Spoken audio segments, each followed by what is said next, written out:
right, so I got a few things I wanted to talk about when it comes to the movie Mickey 17. Mickey 17 is the newest Bong Joon-ho. I hope I'm saying his name right. I apologize if I'm not. Really bad with foreign names for some reason. The newest Bong Joon-ho and Robert Pattinson film. This movie's coming off the heels of Parasite, which was Bong Joon-ho's last big movie that he did. That movie ended up actually winning an Oscar, and it was a really big deal. It was like the first South Korean or first Korean person to ever win an Oscar, if I recall. I'm gonna make sure that he is Korean so I don't sound like a complete racist or anything like that. Yep, South Korean. I didn't realize it, but I actually have watched only one movie that he's made besides Mickey 17, of course, and it was Snowpiercer. And Snowpiercer is a very interesting movie. I very much enjoyed it. I didn't know at the time when I watched Snowpiercer that Bong Joon-ho was like this renowned guy.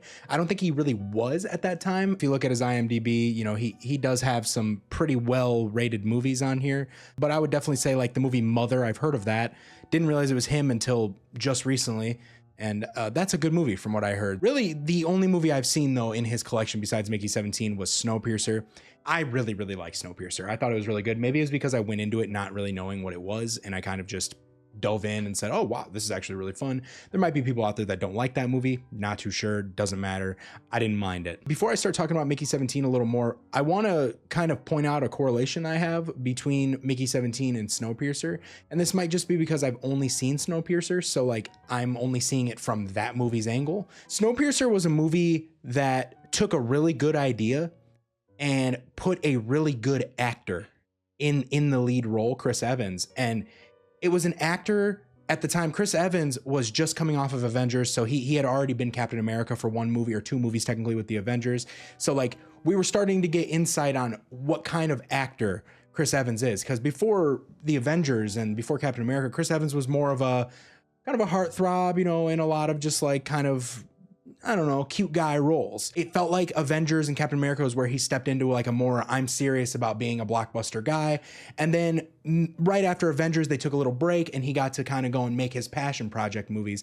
Snowpiercer, I assume, being one of them. I just like the correlation between Robert Pattinson's career and Chris Evans' career in a way. Obviously, you know, it's kind of crazy because one's Captain America, one's Batman now, but like in reality, Chris Evans blew up. He blew up completely, went and did the Snowpiercer movie, for example, and I thought his range in that was insane. Like he went from being like this heartthrob to being a Captain America type guy to being an in-between in Snowpiercer, where he was emotionally devastating at times, but had a really good, just like strong leader role in the movie as well. And he carried Snowpiercer in my opinion, as well as the idea of the movie. Mickey 17 is very familiar to me in that sense because it feels like Robert Pattinson has recently gone through a resurgence in his career. I have always known he's a good actor. I saw him in Twilight and I knew, man, this is a good actor. This movie sucks, but this guy's a good actor. And a lot of people sleep on him because of the fact that he was in Twilight. There are still people out there that still call him the vampire guy and all that shit, or the glittery vampire guy. And rightfully so, that shit's cheesy, but he is a great actor. There are so many movies he's been in since that film. Every Robert Pattinson movie I review, I'm always going to defend the guy until he is given the credit he's deserved. And I think Mickey 17 is a big part of like the credit he deserves. This guy went from being a heartthrob, like vampire kid in all those movies to being, you know, in Harry Potter as well as Cedric. And that's what I remember him from a lot, but went on to being Batman and Remember Me, great movie. You know, there's so many roles that Robert Pattinson has taken that have just stretched his like length of being an actor out. And I think Mickey 17 is a really good point of that. You know, he's not playing a already established character per se when it comes to like a Batman. You know, he's playing a character that's adapted from a book, and he's kind of just given this free reign to be kind of just fun. He seems really fun in Mickey 17, especially because he plays multiple versions of himself. So he plays like Mickey 17 and Mickey 18. And it's funny because Mickey 17 and 18 being replicas, they have a little bit different personalities. Like 18's more aggressive and kind of serious about stuff. So you get that fun dichotomy, or that fun moment of Robert Pattinson, nice guy, kind of too nice. And then the Robert Pattinson, I'm an asshole guy. And it was almost like Batman mixed with like, I don't know, like just a goofy version of Robert Pattinson in some way.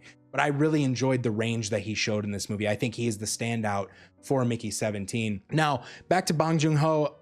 Again, I've only seen the one movie from him besides this.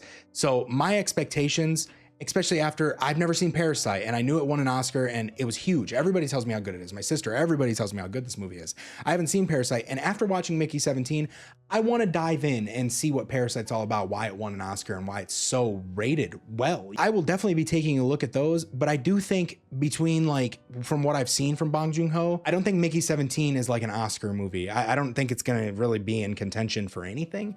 And I hate to say that because I actually liked the movie. I did. I went into it with high expectations too, because I thought, oh man, this guy's coming off an Oscar and it's Robert Pattinson. I was like, man, I know all about Robert Pattinson being a good actor. Everybody underappreciates him.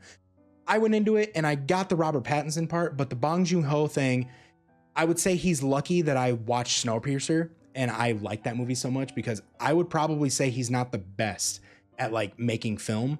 You know, like his cinematography's good, his ideas are good in movies, you know, his writing is fun, but Mickey 17 just suffers a lot of pacing problems and just a length that's way too long. Like it's like 2.5 hours, I want to say. And it drags in the middle of it, I would say, quite a bit. And there's a lot of parts that could be taken out, I feel like, and maybe rearranged with another scene that could be better placed in that spot. I don't want to spoil much here, but for an example, there's a part in the movie, I would say about midway through, so like an hour or so in, maybe hour and a half in, where Mickey is being rewarded with like a big dinner. And again, I don't want to spoil a lot, so I'm not going to give you all the context here. Just know that the movie is about a guy who gets in trouble on Earth, and to get out of trouble with the mobster he's in deep with, he decides to join an initiative that takes you off of Earth and takes you to another planet on this big ship full of people. And he pretty much signs up to be this guy who's willing to be cannon fodder. So he dies, they take his DNA and they replicate him. The idea is cool. It's a really fun idea. And I really, that's one of the things that really pulled me into this movie. I was like, okay, it's made by a guy who got an Oscar recently, you know, and Robert Pattinson's really good. So I was like, okay, cool. And then you add in Mark Ruffalo and Toni Collette, and then Stephen Yeun, Glenn from Walking Dead. So you expect something major here, and everybody's good, but Robert Pattinson exceeds everyone. So middle of the movie, Mickey's being rewarded for something and they bring him in for dinner, and the whole scene just runs at 1,000 miles per hour. It feels like there's just a constant, like, things are happening, and it feels like a part that needed to be more developmental than it was. For example, there's this part, Mickey starts, like, they're talking, Mark Ruffalo's the bad guy in this movie, and he's a good bad guy, but he's your typical cartoon character, Trump impersonating style, government bad guy who has bad ulterior motives and stuff. So he plays that well, he's funny, but him and Toni Collette together, they're husband and wife in this movie, and they're annoying. They're very, very annoying. You know, it gets to a point where, like, they're so, like, just annoying with, like, the conversations that they have with each other that you laugh at it. But it's like a laugh that's like, okay, I just want this to move on now. It's funny, but like, it's like, ixnay, let's get the fuck out of here with it. You'll understand once you watch it. It's just overboard Trump stuff, it feels like. Now, it might not be Trump. He might not have gone with like a Trump for his impersonation in this movie, but he does the whole like this. He points at people like Trump does. There's just a lot of influence from Trump, I felt like. And I don't really give a fuck about Trump. When somebody's imitating them and you can tell they're imitating him, it's just like, okay, you know, like, I laugh at Trump when I watch him talk or listen to him talk and watch him walking around, but like, I just don't need it to be excessive at times. He still annoys me, you know? So he's at dinner with him, and, you know, Mark Ruffalo's character is kind of like, you know, just blabbering, while Robert Pattinson, Mickey, is just eating. And then out of nowhere, it just feels like I tuned out a lot of what was going on at that dinner table because it just felt like nonsense. And then out of nowhere, Mickey starts puking. A gun is pulled out to shoot Mickey in the head, and it's just like, it's just a whirlwind of things happening. There are characters there in this movie, especially, that just don't really need to be in the movie. For example, there's this girl that's likes Mickey, but she's also like got a girlfriend, but she really wants to fuck Mickey for some reason.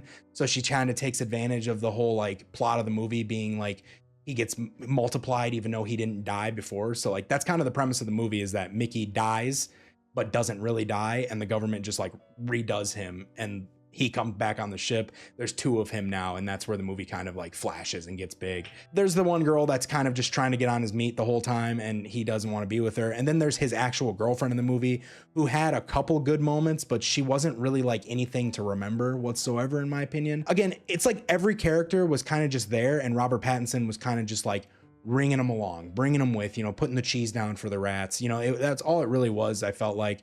And I even felt like Robert Pattinson elevated Bong Joon-ho's entire script. His entire movie got enhanced just from Robert Pattinson being a good dual actor in these moments. I wouldn't say this movie was the greatest story, because I like the sci-fi stuff. I like that it was funny for the most part. It was really slapstick, where it kind of jumped back and forth, Guy Ritchie style, where it jumped between scenes really fast. But there was just some pacing problems, and a lot of the story just didn't matter as much to me as I thought it would. I thought this movie, sorry to spoil, this movie devolves into a movie about the planet they're going to and the creatures that inhabit that planet and a war that starts because the humans are being dickheads. It devolves into that, into a 2.5-hour movie, and it devolves into that kind of premise. When I thought this movie would have been way better if they just went through each Mickey throughout his lifespan on this ship and just kind of evolved into him realizing that he's being used and he has to stand up to him and everything. And that kind of happens, but it's more so with just Mickey 17 and 18. I just think the story could have been executed a lot better to represent what they were trying to do. All in all though, even though the characters were kind of useless at times, everybody was still fun. Everybody still fit the mold really well. And I can see why people like Bong Joon-ho's style, and I'm really looking forward to watching his other work, because I do think that this movie was good.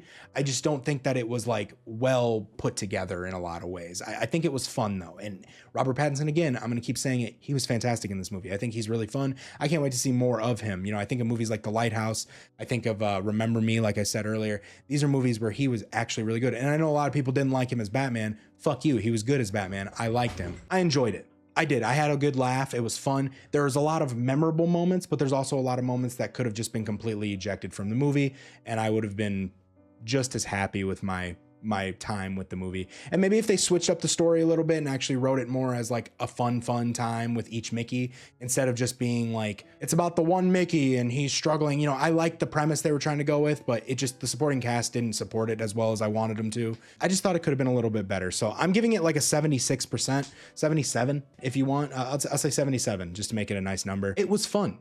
It was Robert Pattinson doing Robert Pattinson things. This guy deserves something, man. He's good. I just don't think that everything else was really as good as him. I think he made everything worth watching here. I think if this was any other actor in this position, I don't think I would have cared as much about this movie. And so that's just kind of the harsh reality of, what kind of actor he is. So all in all, 77. I think this movie's worth watching because it is fun. It's really fun. If you're a big fan of Snowpiercer or whatever else Bong Joon-ho has done, I don't know much about it. Let me know in the comments if I should watch Parasite as much as I want to right now, if it's even worth it. I know he's got quite a few movies that are worth watching. This one didn't really I'm glad this wasn't my first Bong Joon-ho movie, because I'd probably say I'm good on anything else. But what's nice is he picks good premises. He picks really good potential of things, and the sci-fi aspect of Mickey 17 is good. There's some fun moments in this movie. There's a part that stands out to me when he's outside the ship and they're using him to wire some stuff on the ship. He's in his astronaut suit, and a bar comes over and busts his hand right off. His hand just goes flying off. All the scientists are just laughing at it because they know they're gonna redo him and remake him or whatever. And it's just you have empathy for the character, but you want to laugh at him too because he's cannon fodder and he's an idiot for putting himself in this position. But the movie was fun. It was fun. I think it's worth watching. I think a 77 is good. It's a good movie. It's solid. So check it out. It's going to be in theaters probably for a little bit. I don't think it's making as much money as it probably deserves. I do think this is a movie that people are going to, there's going to be two different types of people for this movie. There's going to be the people that see the preview, see the Bong Joon-ho thing, see the Robert Pattinson thing and go, yeah, this is the one. I got to see this. And then they might go into it and be a little disappointed. And then I think there's the people that don't know anything and they're just wow, I like sci-fi movies. I like comedies. That looks pretty funny. I recognize that guy. He was Batman.